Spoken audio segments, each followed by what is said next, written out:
నమస్తే గీతం TV news కి స్వాగతం. ముందుగా హెడ్లైన్స్ చూద్దాం.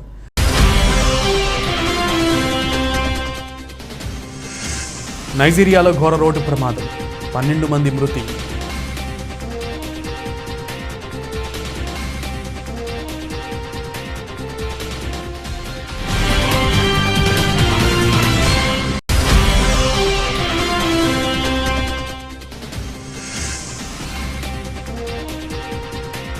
చిలీ అధ్యక్షుడిగా గాబ్రియెల్. చిలీ కొత్త అధ్యక్షుడిగా శుక్రవారం ప్రమాణ స్వీకారం చేసిన వామపక్ష భావజాలమున్న గాబ్రియెల్ బోరక్.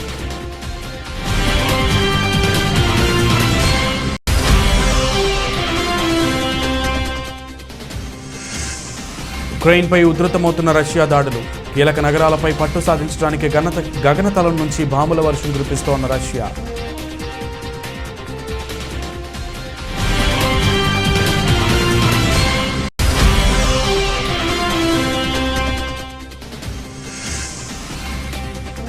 కోల్కతా నగరంలోని తాంగ్రా ఏరియాలో మెహర్ అలీ లేన్లో భారీ అగ్ని ప్రమాదం, 2 గంటలైన మంటలు అదుపులోకి రాని మంటలు.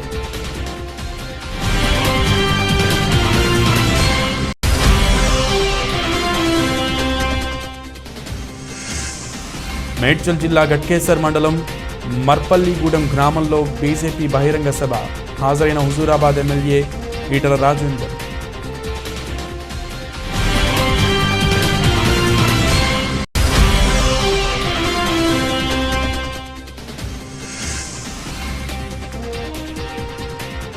ఆస్ట్రేలియా విజయాల పరంపర, న్యూజిలాండ్పై భారీ విజయం.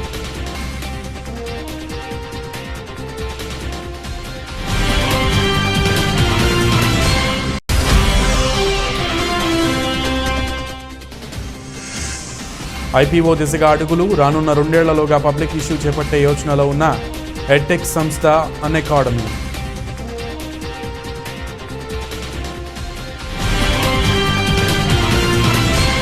దక్షిణ నైజీరియాలో ఘోర రోడ్డు ప్రమాదం చోటు చేసుకుంది. భారత కాలమానం ప్రకారం శనివారం అర్ధరాత్రి ఓటే టౌన్లో బస్సు ట్రక్కు ఢీకొన్నాయి. ఈ ప్రమాదంలో 12 మంది ప్రయాణికులు అక్కడికక్కడే మృతి చెందారు. ఈ ఘటనలో మరో 6గురికి తీవ్ర గాయాలు కాగా వారిని స్థానిక ఆసుపత్రికి తరలించారు. రోడ్డు ప్రమాదంలో 12 మంది మృతి చెందినట్లు పోలీసు అధికారులు వెల్లడించారు. ట్రాఫిక్ రూల్స్ ఉల్లంఘించారని, వాహనాల అతివేగం కారణంగా ఈ రోడ్డు ప్రమాదం జరిగినట్లు అధికారులు తెలిపారు.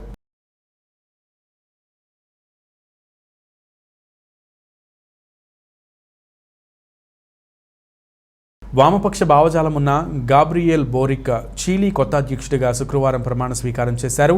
దేశంలో ఆర్థిక అసమానతలపై దేశవ్యాప్తంగా నిరసనలు వెల్లువెత్తుతున్న నేపథ్యంలో 36 ఏళ్ల బోరిక్ రాకతో ప్రజల్లో కొత్త ఆశలు నెలకొన్నాయి.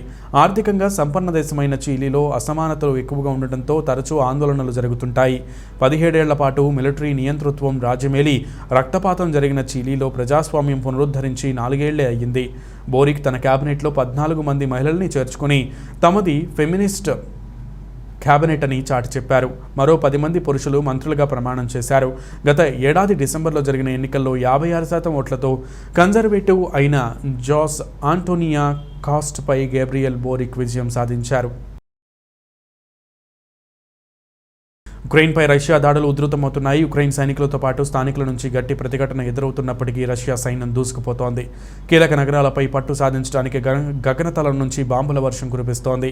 రాజధాని కీవ్కు ఇతర ప్రాంతాలతో సంబంధాలను ఆక్రమించేందుకు ఈశాన్యంగా చుట్టుముడుతోంది. కీవ్ శివార్లలో హోరాహోరీ పోరు కొనసాగుతోంది. మరోవైపు పోర్టు సిటీ మారియాపోల్లో కూడా చిన్నారులతో సహా 80 మందిపై పైగా పౌరులు తలదాచుకున్న మసీదుపై రష్యా సైన్యం శనివారం క్షిపణులతో భీకర దాడికి దిగింది.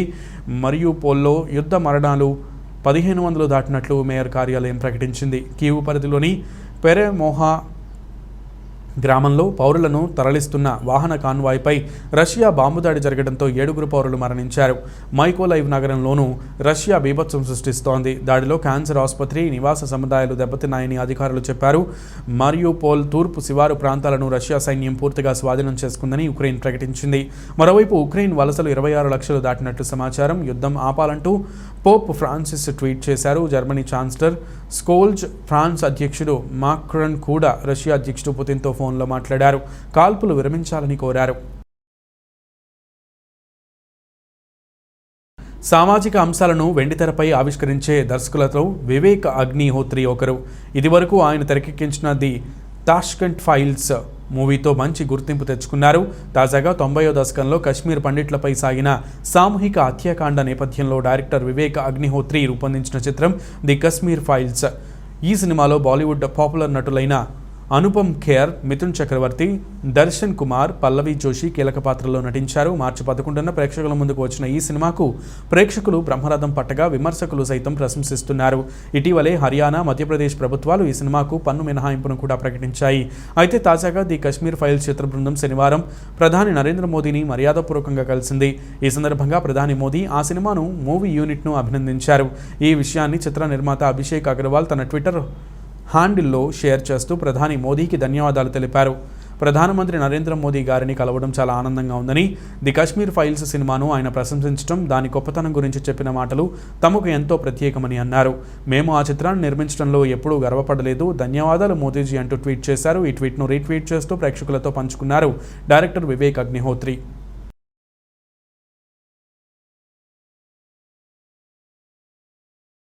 కోల్కతా నగరంలోని తాంగ్రా ఏరియాలో మెహర్ అలీ లేన్లో భారీ అగ్ని ప్రమాదం చోటు చేసుకుంది. శనివారం సాయంత్రం ఓ గోడౌన్లో చెలరేగిన మంటలు తీవ్ర రూపం దాల్చాయి. మంటలు అదుపు చేయడానికి అగ్నిమాపక సిబ్బంది తీవ్రంగా ప్రయత్నిస్తున్నారు. సుమారు 12 గంటల పాటు మంటలను ఆర్పడానికి యత్నించినా ఇంకా పూర్తి స్థాయిలో వాటిని అదుపులోకి తీసుకురాలేకపోయారు. దాంతో తీవ్రంగా శ్రమించాల్సి వస్తుందని డివిజనల్ ఫైర్ ఆఫీసర్ దేబ్ తాను ఘోష్ స్పష్టం చేశారు. 12 గంటల తర్వాత కూడా మంటలను పూర్తిగా ఆపలేకపోయామని అన్నారు. దీంతో మంటలను ఆర్పడానికి ఇంకా శ్రమిస్తూనే ఉన్నాం. గోడౌన్లో ఎక్కువగా మండే లక్షణాలు కలిగిన వస్తువులు ఉండటంతో మంటలను అదుపు చేయడం కష్టంగా మారిందని తెలిపారు. ఈ ఆపరేషన్లో 2 ఫైర్ సిబ్బంది గాయపడ్డారని, ప్రస్తుతం 15 మంది ఫైర్ ఇంజనీర్స్ ఘటనా స్థలి వద్ద ఉన్నారని తెలిపారు.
పశ్చిమ బెంగాల్, ఛత్తీస్గఢ్, బీహార్, మహారాష్ట్రలో పార్లమెంటు, అసెంబ్లీ స్థానాలకు ఏప్రిల్ 12న ఉప ఎన్నికలు జరగనున్నాయి. కేంద్ర ఎన్నికల సంఘం ఈ మేరకు శనివారం షెడ్యూల్ విడుదల చేసింది. లోక్సభ నియోజకవర్గంతో పాటు 4 అసెంబ్లీ స్థానాలకు ఉప ఎన్నికలు జరుగుతాయి. బెంగాల్లోని అసన్సోల్ లోక్సభ నియోజకవర్గం, బాలీగుంగే అసెంబ్లీ స్థానాలకు ఉప ఎన్నికలు నిర్వహించనున్నారు. ఖైరాఘడ్ ఛత్తీస్గఢ్, అలాగే బొచ్చహాన్ బీహార్, కొల్లాపూర్ నార్త్ మహారాష్ట్ర శాసనసభ స్థానాలకు ఉప ఎన్నికలు జరగనున్నాయి. ఈ స్థానాలకు ఏప్రిల్ 18 లోపు ఎన్నికలు నిర్వహించాల్సి ఉంది. ఈ నేపథ్యంలో ఎన్నికల సంఘం తాజా షెడ్యూల్ ప్రకటించింది. అనంతపురం జిల్లా కోడికొండ సబ్ పోలీసులు అక్రమంగా గుట్కా పదార్థాలు రవాణా చేస్తున్న ఐచర్ వాహనాన్ని పట్టుకున్నారు. 2 అరెస్టు చేసి 19,37,396 విలువ చేసే గుట్కా పదార్థాలను స్వాధీనం చేసుకున్నారు.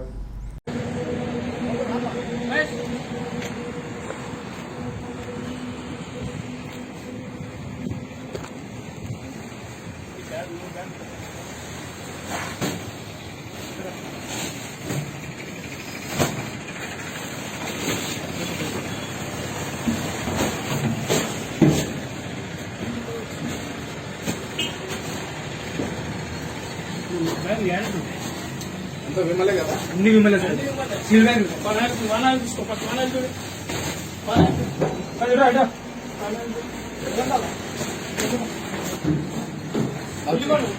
మేడ్చల్ జిల్లా గట్కేసర్ మండలం మర్పల్లిగూడెం గ్రామంలో బీజేపీ పార్టీ బహిరంగ సభ జరిగింది. ఈ సభలో గట్కేసర్ మండలానికి చెందిన పలువురు ప్రజాప్రతినిధులు, యువకులు ఈటల రాజేందర్ సమక్షంలో పార్టీలో చేరారు.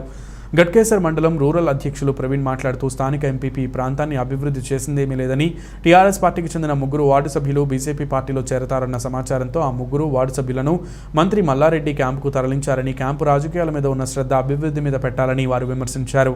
ఇకపోతే గట్కేసర్ మున్సిపల్ అధ్యక్షులు హనుమాన్ కార్యకర్తలను ఉద్దేశించి మాట్లాడుతూ ఎదురుగా జేసీబీలు ఉన్నాయి, ఇక్కడ స్టేజ్ మీద రాజేందర్ అన్న ఉన్నాడు అని వ్యాఖ్యానించడం కాస్త విమర్శలకు తావిస్తోంది.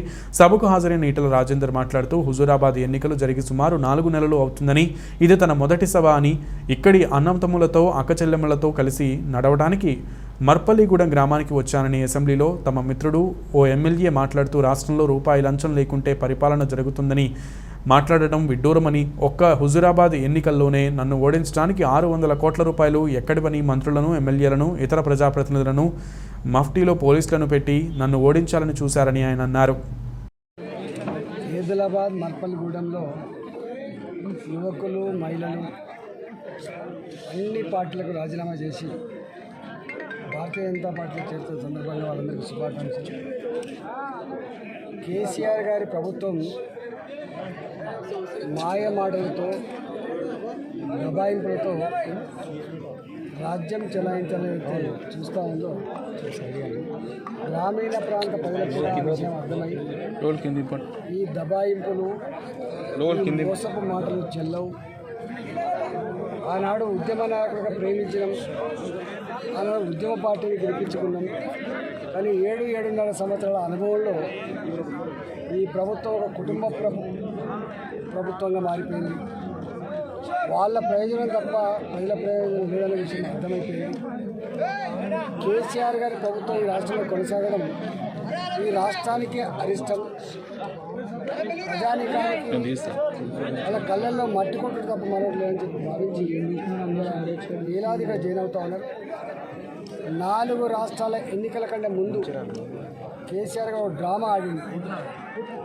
నేను ఒక ఫ్రంట్ని ఫామ్ చేయబోతున్నా, భారతీయ జనతా పార్టీని బంగాళాఖాతంలో విసిరేస్తాం, మోడీ గారు ప్రధానమంత్రి గారిని పట్టుకొని అనేక రకాల దుర్భాషలు ఆడింది. కానీ 4 రాష్ట్రాల ఎన్నికల ఫలితాల తర్వాత కేసీఆర్ గారి దిమ్మ దిగిపోయింది. తోక ముడుచుకొని చివరికి నా రాష్ట్రంలో నా ప్రభుత్వం కూడా కూలిపోయే ప్రమాదం ఉన్నట్టుగా వారు భావిస్తూ ఉన్నారు. ఈ 4 రాష్ట్రాల ఎన్నికల తర్వాత భారతీయ జనతా పార్టీ పూర్తి స్థాయిలో తెలంగాణ రాష్ట్రం మీద దృష్టి పెడతా ఉంది. మచిలీపట్నం తెలుగుదేశం పార్టీ పార్లమెంటు కార్యాలయంలో రాష్ట్రీయ బ్రాహ్మణ సంఘటన రాష్ట్ర ప్రధాన కార్యదర్శి గన్నవరపు శ్రీనివాస్, రాష్ట్రీయ బ్రాహ్మణ సంఘటన రాష్ట్ర గౌరవ అధ్యక్షుడు వేమూరి రామకృష్ణరావులు మీడియాతో మాట్లాడారు. 2022-23 బడ్జెట్లో బ్రాహ్మణ సంక్షేమానికి కేటాయించిన 455 కోట్ల రూపాయల నిధులు కేవలం ప్రకటనలకే పరిమితం కాకుండా వెంటనే విడుదల చేసి బ్రాహ్మణ సంక్షేమానికి మాత్రమే ఖర్చు చేయాలని ప్రభుత్వాన్ని డిమాండ్ చేశారు. బ్రాహ్మణ సంక్షేమ కేటాయించిన నిధులు పక్కదారి పట్టిస్తే బ్రాహ్మణుల ఉసురు ఈ ప్రభుత్వానికి తగులుతుందని అన్నారు. గతంలో బ్రాహ్మణ కార్పొరేషన్కు కేటాయించిన నిధులను వైసీపీ ప్రభుత్వం వేరే ఇతర ప్రభుత్వ పథకాలకు దారి మళ్లించి రాష్ట్రంలోని బ్రాహ్మణ సమాజాన్ని మోసగించారని అన్నారు. బ్రాహ్మణ కార్పొరేషన్కి నిన్న 2022-23 సంవత్సరం బడ్జెట్లో 455 కోట్ల రూపాయలు కేటాయించామని చెప్తున్న వైసీపీ పాలకులు సిగ్గు తెచ్చుకోవాలి. నిజంగా గతంలో బ్రాహ్మణ కార్పొరేషన్ కేటాయించిన బడ్జెట్లో నిధులు ఏమైనాయో ఎవరికి తెలియదు. అమ్మఒడి, వాహనమిత్ర, ఇతర నవరత్నాల పథకాలపై మళ్లించారు దారి. మళ్ళీ వాళ్ళు 455 కోట్లు బ్రాహ్మణులకు కేటాయించామని చెప్పి మరి నిన్న బడ్జెట్లో చెబుతూ చాలా సిగ్గుచేటు. ఆ డబ్బుని నిజంగా బ్రాహ్మణ సంక్షేమానికి ఉపయోగించాలని చెప్పి మేము రాష్ట్రీయ బ్రాహ్మణ సంఘటన తరఫున డిమాండ్ చేస్తున్నాము. ఆ డబ్బుని బ్రాహ్మణ కార్పొరేషన్ ద్వారా బ్రాహ్మణ పథకాలకు ఉపయోగించకుండా వేరే ఇతర ప్రభుత్వ బ్రాహ్మణ కార్పొరేషన్ బిల్డింగ్ బ్రహ్మాండంగా కట్టుకుని దాన్ని బాగా డెవలప్ చేస్తారని చంద్రబాబు నాయుడు గారు దాన్ని డెవలప్ చేసి 33 ఏళ్ళ లీజు తీసుకుని ఆ బిల్డింగ్లు కాస్తా కూడా ఇప్పుడు ఈ వైసీపీ ప్రభుత్వం దాన్ని ఒక కలెక్టర్ ఆఫీస్, విజయవాడ కలెక్టర్ ఆఫీస్కి అలాట్ చేశారు. చాలా దారుణం. లీజు పీరియడ్ ఉండగా కూడా వాళ్ళ ఇష్టాలంతేగా వాళ్ళకి కావాల్సిన మూలంలో మార్చుకుంటున్నారు. ఇది బ్రాహ్మణ వస్తువులు గ్యారంటీగా ఇది అవుతుంది. ఇమీడియట్గా అలాంటి కార్యక్రమాలు ఏం చేయకుండా ఉండాలి. బడ్జెట్ పశ్చిమ గోదావరి జిల్లా పాలకొల్లు మున్సిపాలిటీకి సంబంధించి 2014-19 వరకు 5 సంవత్సరాల్లో 240 కోట్ల రూపాయల అభివృద్ధి పనులు చేయడం జరిగిందని ఎమ్మెల్యే నిమ్మల రామానాయుడు అన్నారు. ఈ సందర్భంగా స్థానిక 1వ వార్డులో జరుగుతున్న రోడ్డు నిర్మాణ పనులను ఆయన పరిశీలించారు.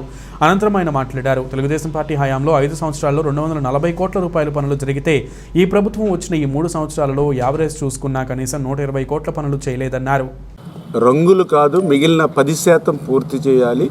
ఆ రోజు ఇచ్చినటువంటి హామీ ప్రకారం ఉచితంగానే స్వాధీనం చేయాలనేటువంటి విధంగా ఏదైతే పాలకులలో మరి గత సంవత్సరాల నుంచి పోస్ట్ కార్డులు, పాదయాత్రలు, సత్యాగ్రహ దీక్షలు, ఏదైతే మున్సిపల్ కార్యాలయంలో 36 గంటల నిరాహార ఇంటి దీక్ష, అదేవిధంగా ఏదైతే పాలకొల్లు ఎన్టీఆర్ టిట్కో ఇళ్ల దగ్గర నుండి అసెంబ్లీ వరకు కూడా 210 కిలోమీటర్లు మరి మొండు టెండర్లో సైతం సైకిల్పై ఏదైతే వెళ్ళడం జరిగిందో దానికి పెద్ద ఎత్తున మరి సంఘీభావం తెలియజేసినటువంటి ప్రతి ఇళ్ల లబ్ధిదారుడికి కూడా ముందుగా ధన్యవాదాలు తెలియజేసుకుంటూ ఏదైతే నిన్న అసెంబ్లీలో కూడా చాలా గట్టిగా ఏదైతే ఆ రంగుల మీద పెట్టేటువంటి శ్రద్ధగా ఆ యొక్క 10% పూర్తి చేయడం మీద పెట్టండి.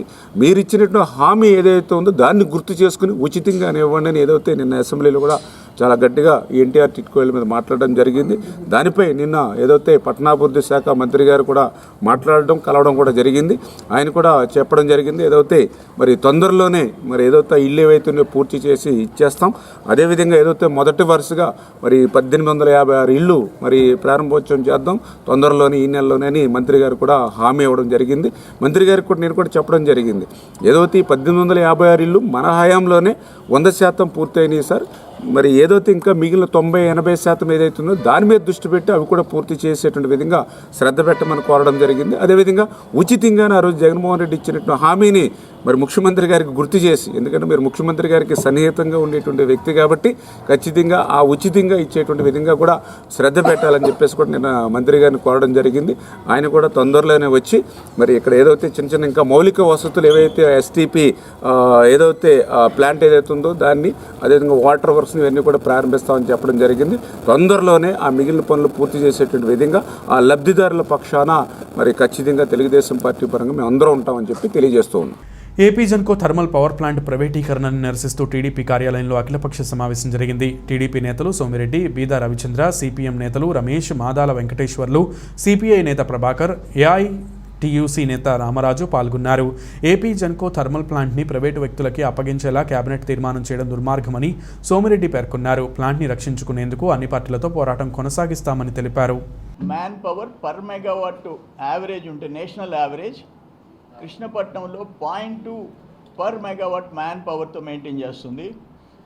ఇటువంటి దాన్ని వదిలేసేసుకొని అదానికి హ్యాండ్ ఓవర్ చేయాలని చెప్పేసి క్యాబినెట్ నిర్ణయం తీసుకోవటం దురదృష్టకరం. ఇది క్యాబినెట్లో 25 సంవత్సరాలు లీజ్ అన్నారు. ఇది లీజ్ అనే మాట చెప్తున్నారు, కానీ పెట్టుబడి లేకుండా 21,000 కోట్ల ప్రాజెక్ట్ అదానీ కంపెనీకి హ్యాండ్ ఓవర్ చేసేసేయాలని నేను గతంలో కూడా చెప్పా. 25 ఇయర్స్ ఒక super critical thermal power station into 3 units 2,400 మెగావాట్లు వాళ్ళ చేతికి ఇస్తే స్క్రాప్ మిగులుతుంది. మనకి హ్యాండ్ ఓవర్ చేసేటప్పుడు స్క్రాప్ మిగులుతుంది. అందుకని ఇది కరెక్ట్ కాదు. దామోదరం సంజీవయ్య కృష్ణపట్నం థర్మల్ పవర్ స్టేషన్లో తెలంగాణకి 27%, దాదాపు 27% ఉంది. వాళ్ళు బోర్డులో అపోజ్ చేశారు. అదానికి ఇచ్చేదానికి బోర్డు మీటింగ్లో ఆ 2 డైరెక్టర్లు అపోజ్ చేశారు. మన ఉన్న 5 మంది డైరెక్టర్లు ప్రపోజ్ చేశారు. ఒక అతనైతే చంద్రశేఖర్ రాజు డైరెక్టర్, ఇక్కడ పుట్టి ఇక్కడ పెరిగి ఏఈ నుంచి జెన్కోలో ఈరోజు డైరెక్టర్ అయ్యి ఇక్కడ ఎస్సీగా పనిచేసి ఆయన కూడా అదానికి ఇచ్చేస్తామని ఓటేస్తారా? మీరు అన్నం పెట్టిన చెయ్యి నరుక్కునేదానికి ప్రయత్నం చేస్తారా? మీ కుటుంబాన్ని పోషించిన థర్మల్ పవర్ స్టేషన్ని మీరు దీన్ని మీ స్వార్థ ప్రయోజనాలకి, మీ మనుషులకి కోల్ ట్రాన్స్పోర్ట్ ఇచ్చి చెత్త కోల్ తెచ్చి, నేను ఆ రోజు విజయవాడలో మీటింగ్ పెట్టా. అయ్యా మీరు 5 లక్షల టన్నులు అన్నారు. ఆ తర్వాత మళ్ళీ తెలిసింది ఏంటంటే ఈ 2.5 ఇయర్స్లో 9 lakh టన్స్ ఇండోనేషియా కోల్ తెచ్చారు. ఎవరు దీనికి కారణం? ఈరోజు మాకు 20-30 పైసలు పక్కన సెమ్కార్ప్ కంటే లేకపోతే ఇంకో ప్రాజెక్టుల కంటే ఎక్కువ అవుతుంది. పురుగులు పడిన అన్నం తిని పిల్లలు అస్వస్థకు గురైతే వారిని రూమ్లో బంధించడం ఏంటని తెలుగుదేశం పార్టీ రాష్ట్ర మాజీ మంత్రి పరిటాల సునీత ఆగ్రహం వ్యక్తం చేశారు. అనంతపురం రూరల్ పరిధిలోని పిల్లిగుండ్ల కాలనీలో ఉన్న ప్రభుత్వ పాఠశాలలో మధ్యాహ్న భోజనం తిని 41 మంది పిల్లలు అస్వస్థకు గురయ్యారు. వీరంతా ప్రభుత్వ ఆసుపత్రిలో చికిత్స పొందుతున్న విషయం తెలుసుకున్న మాజీ మంత్రి పరిటాల సునీత ఆసుపత్రికి వెళ్లి పిల్లల్ని పరామర్శించారు. వారి ఆరోగ్య పరిస్థితిపై ఆరా తీశారు. 2 రోజుల నుంచి పిల్లలకు పురుగులు అన్నం పెడుతున్నా అక్కడి ఉపాధ్యాయులు అధికారులు పట్టించుకోవడం లేదని ఆగ్రహం వ్యక్తం చేశారు. ఇప్పుడు పిల్లలు ఆ అన్నం తిని అస్వస్థకు గురైతే ఆసుపత్రికి తరలించకుండా ఒక రూమ్లో పెట్టి తలుపులు వేసి బంధించారని ఆమె ఆరోపించారు.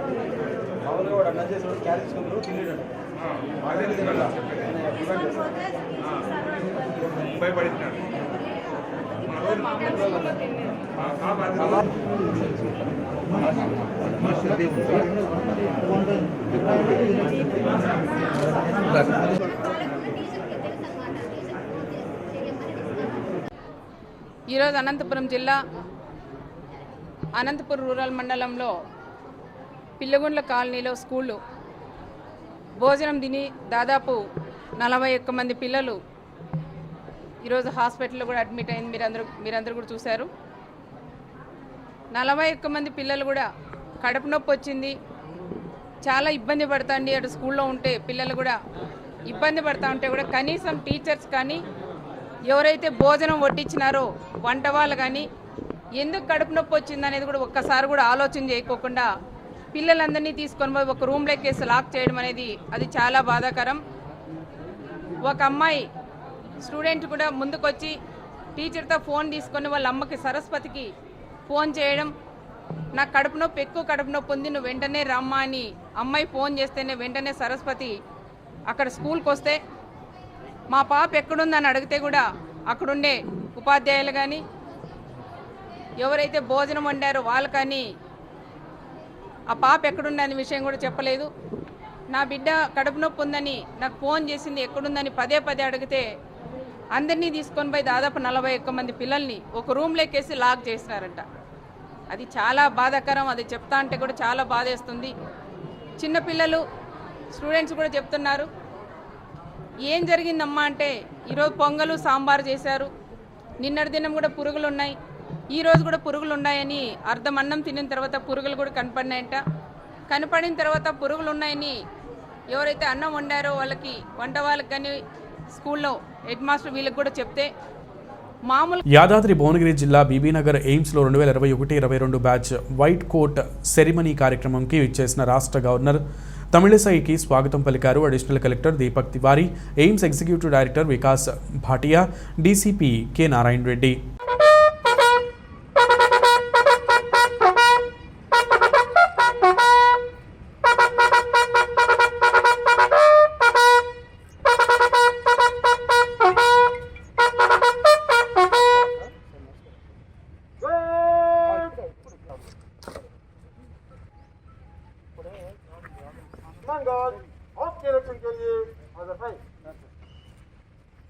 హీరోయిన్ పూనం కౌర్ గురించి ప్రత్యేకంగా పరిచయం చేయాల్సిన పని లేదు. సినిమాల కంటే వివాదాలతోనే పాపులర్ అయిన ఈ బ్యూటీ తన ట్వీట్లతో సోషల్ మీడియాను షేక్ చేస్తుంది. తాజాగా పూనం నటించిన నాతిచరామి సినిమా త్వరలోనే విడుదల కానుంది. ఈ క్రమంలో వరుస ఇంటర్వ్యూలు ఇస్తున్న పూనం తాజాగా పవన్ కళ్యాణ్ గురించి ఆసక్తికర కామెంట్స్ చేసింది. పవన్తో కావాలనే నన్ను నటించకుండా చేశారు, ఆయన గురించి పాజిటివ్గా చెప్పినా నెగిటివ్గానే అర్థం చేసుకుంటారు, అయ్యయ్యో నాకు సిగ్గు వచ్చేస్తుంది దేవుడా అంటూ పవన్ను తలుచుకుని నవ్వేసింది. కాగా తన కెరీర్ను నాశనం చేయడానికి కొందరు ప్రయత్నించారని, దీంతో మానసికంగా ఎంతో నష్టాన్ని చవిచూశానని ఇటీవలే పూనం పేర్కొన్న సంగతి తెలిసిందే. మహిళల వన్డే ప్రపంచ కప్లో ఆస్ట్రేలియా విజయాల పరంపర కొనసాగుతోంది. వెల్లింగ్టన్ వేదికగా న్యూజిలాండ్తో జరిగిన మ్యాచ్లో ఆస్ట్రేలియా 144 పరుగుల తేడాతో ఘన విజయం సాధించింది. 270 పరుగుల లక్ష్యంతో బరిలోకి దిగిన న్యూజిలాండ్ 128 పరుగులకే కుప్పకూలింది. ఆస్ట్రేలియా బౌలర్ డార్సీ బ్రౌన్ 3 వికెట్లు పడగొట్టి న్యూజిలాండ్ను దెబ్బతీసినారు. అదేవిధంగా వెల్లింగ్టన్ గార్డినర్ చెరో 2 వికెట్లు పడగొట్టారు. ఇక న్యూజిలాండ్ బ్యాట్లర్లలో అమీ సాటర్ట్ వైట్ 44 తప్ప మిగతా బ్యాటర్లు ఎవరూ రాణించలేదు. కాగా అంతకుముందు బ్యాటింగ్ చేసిన ఆస్ట్రేలియా నిర్ణీత 50 ఓవర్లలో వికెట్ల నష్టానికి 269 పరుగులు సాధించింది. ఆస్ట్రేలియా బ్యాటర్లలో పెర్రీ 68, తహ్లియా మెక్గ్రాత్ 57, గార్డినర్ 48 పరుగులతో రాణించారు. న్యూజిలాండ్ బౌలర్లలో తహుహు 3 వికెట్లు పడగొట్టగా అమేలియా ఖెర్ అలాగే హన్నా రోవ్ మాకే చెరో వికెట్ సాధించారు. ఇక ఈ మ్యాచ్లో ఆల్రౌండర్ ప్రదర్శన చేసిన ఎల్లీస్ పెర్రీకి man of the match award దక్కింది. కాగా 3 వరుస విజయాలతో పాయింట్ల పట్టికలో ఆస్ట్రేలియా తొలి స్థానంలో ఉంది.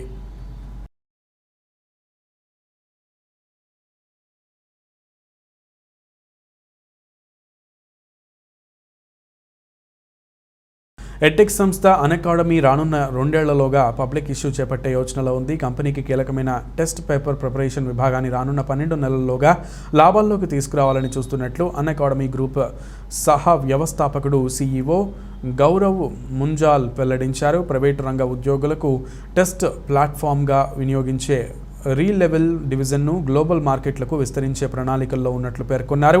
ఇక్కడ తొలి ప్రయోగాత్మక కేంద్రం అన్అకాడమీ స్టోర్ ప్రారంభం సందర్భంగా టెస్ట్ పేపర్ విభాగాన్ని లాభాల్లోకి మళ్లించే చర్యలు ఇప్పటికే ప్రారంభించినట్లు తెలియజేశారు. ఈ బాటలో 2 ఏళ్లలో IPOకు రానున్నట్లు తెలియజేశారు. విద్యార్థుల స్పందన ఆధారంగా మరిన్ని అన్అకాడమీ స్టోర్లను ప్రధానంగా కోటా, జైపూర్, లక్నోలలో ఏర్పాటు చేసే యోచనలో ఉన్నట్లు వెల్లడించారు.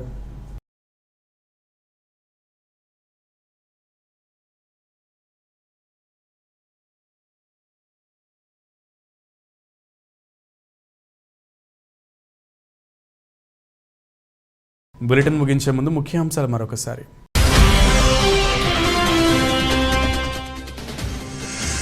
నైజీరియాలో ఘోర రోడ్డు ప్రమాదం, 12 మంది మృతి.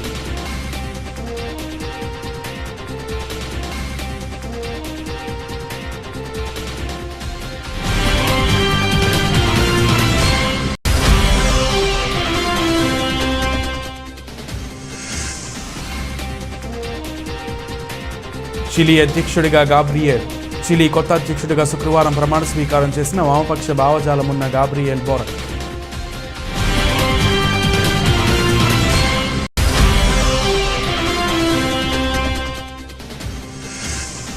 ఉక్రెయిన్పై ఉధృతమవుతున్న రష్యా దాడులు, కీలక నగరాలపై పట్టు సాధించడానికి గగనతలం నుంచి బాంబుల వర్షం కురిపిస్తోన్న రష్యా.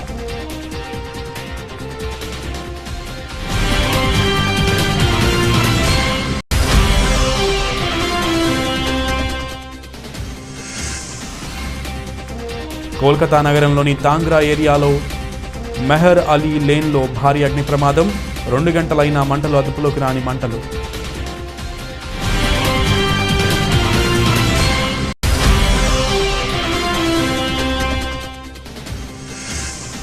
మేడ్చల్ జిల్లా గట్కేసర్ మండలం మర్పల్లిగూడెం గ్రామంలో బీజేపీ బహిరంగ సభ, హాజరైన హుజూరాబాద్ ఎమ్మెల్యే ఈటల రాజేందర్.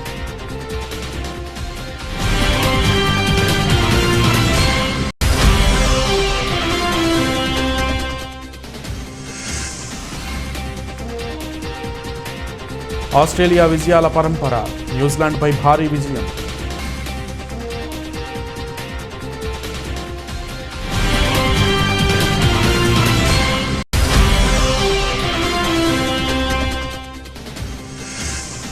IPO దిశగా అడుగులు, రానున్న 2 ఏళ్లలోగా పబ్లిక్ ఇష్యూ చేపట్టే యోచనలో ఉన్న ఎడ్టెక్ సంస్థ అన్అకాడమీ.